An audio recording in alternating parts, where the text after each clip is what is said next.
Hello. January 23rd, 2016. Been a while since I made the last video, and holidays and all that sort of thing. And probably out of the last 2 months, I've probably gotten about 20 hours in on the boat. The rest of it is traveling, entertainment, whatever, you know, the usual stuff in the holidays, family. But, you know, last couple of days I've been back here trying to get some things taken care of. I have finished putting on both the starboard and the port and starboard binder planks. And the plank that you see I'm working on here that I've got kind of temporary clamped into place here is the shear, last one on this side. The shear for the starboard side is currently on the bench, clamped down. It's been, I glued it up about 3 days ago, and I still got it clamped. It's typical of what I do is I leave it, because it's cooler in the garage. I try to keep it warm, but you know, it's a tough thing in wintertime. So, but anyhow, it's been clamped for over 3 days, so I'm pretty sure it's okay to take that apart. But before I do that, I'm trying to measure and fit this one. A couple of things to kind of play catch up. I'm not sure where I left off with my last video, but when I had put this port binder plank in initially, it occurred to me after, and I had it all riveted up and screwed into the stems, etc. And but it occurred to me that I needed to put a gain on the plank, thinning it down as you get toward the stem in order to keep the surface area where all of the planks join on the stem, you know, uniform, and so that I can eventually lay over a steam bent oak false stem that'll fit snugly on the overall surface of the ends of all of the planks and the stem. And so I removed the rivets from the, you know, the last 6 rivets on both ends of the plank, and then I planed it on down and feathered it off toward the edge, and then reinstalled the rivets. And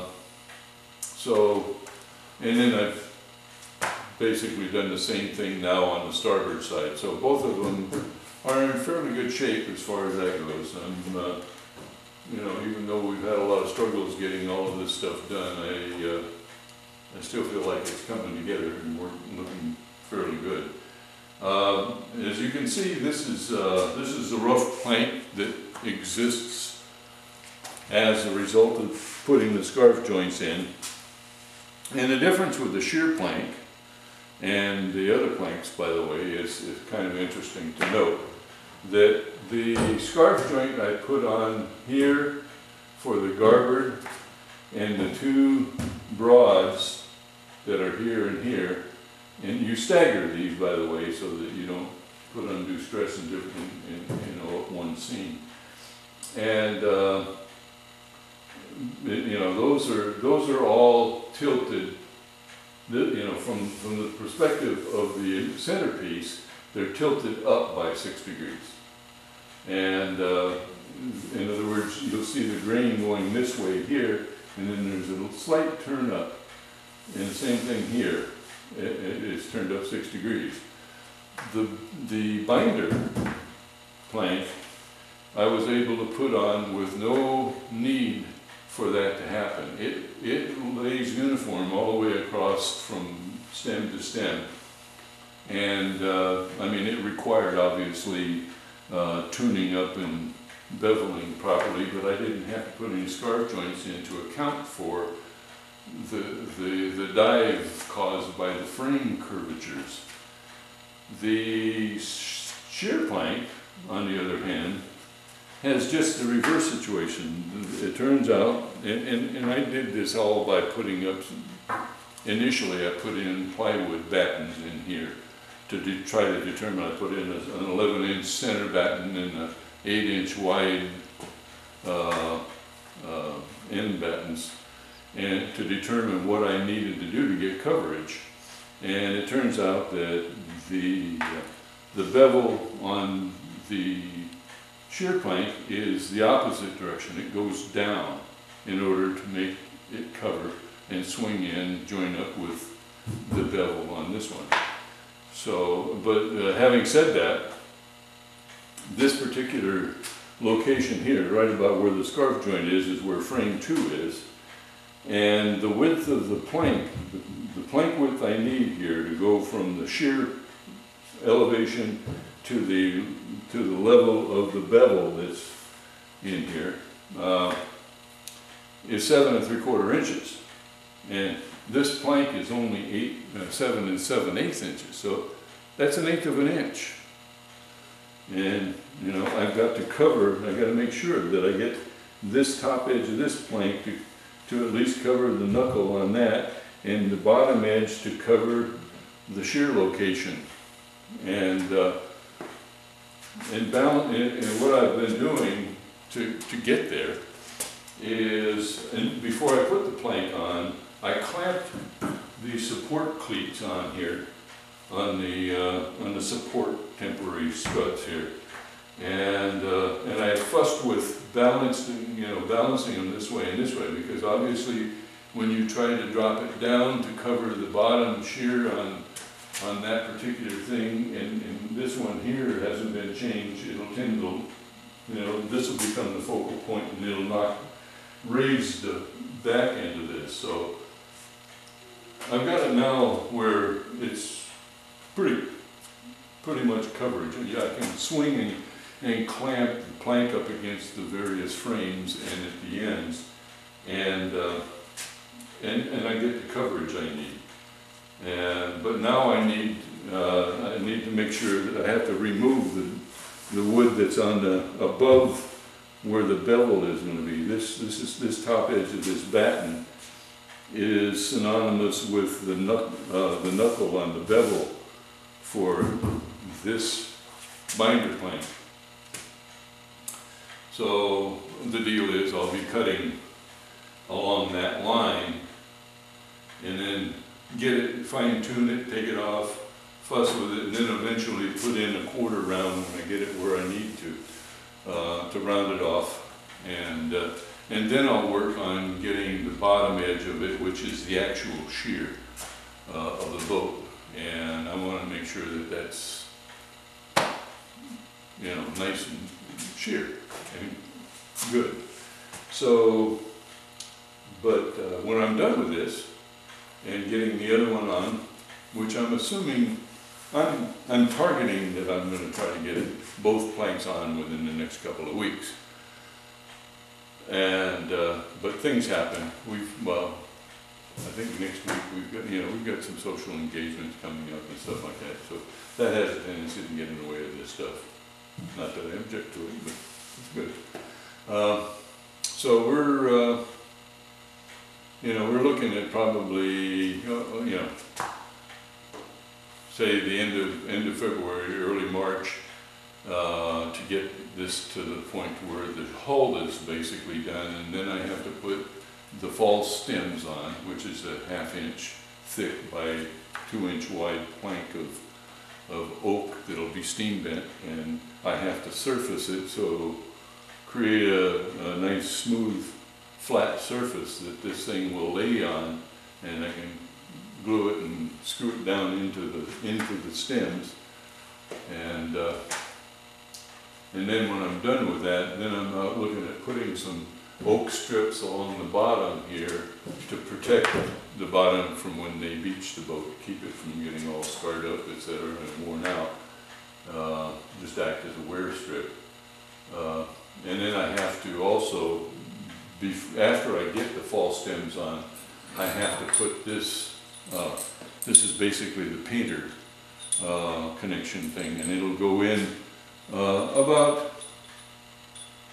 say about 1/3 of the way down the stem, And that's where they basically connect the tow lines and stuff to the boat. And when I get to that point, I'm going to paint the bottom with a regular bottom paint. Well, first of all, I'm going to put on a two-part epoxy, penetrating epoxy that, here, I've got this is it here. It's a System 3, and it's a penetrating sealer, and it'll actually create more of a hard surface for the boat. And I'm going to put that over everything, including the garter plank and the bottom, and create, you know, a harder surface for it. And then I'm going to put a bottom paint on there, regular anti-fouling type paint. That'll be of a color, you can get any color you want. These are going to be stained, so I'm going to have a complementary color with the stain. As far as anything artistic goes, I'm not too well in tune to that, but I'll have some help on that, I'm sure. And then we do what we call flip the boat.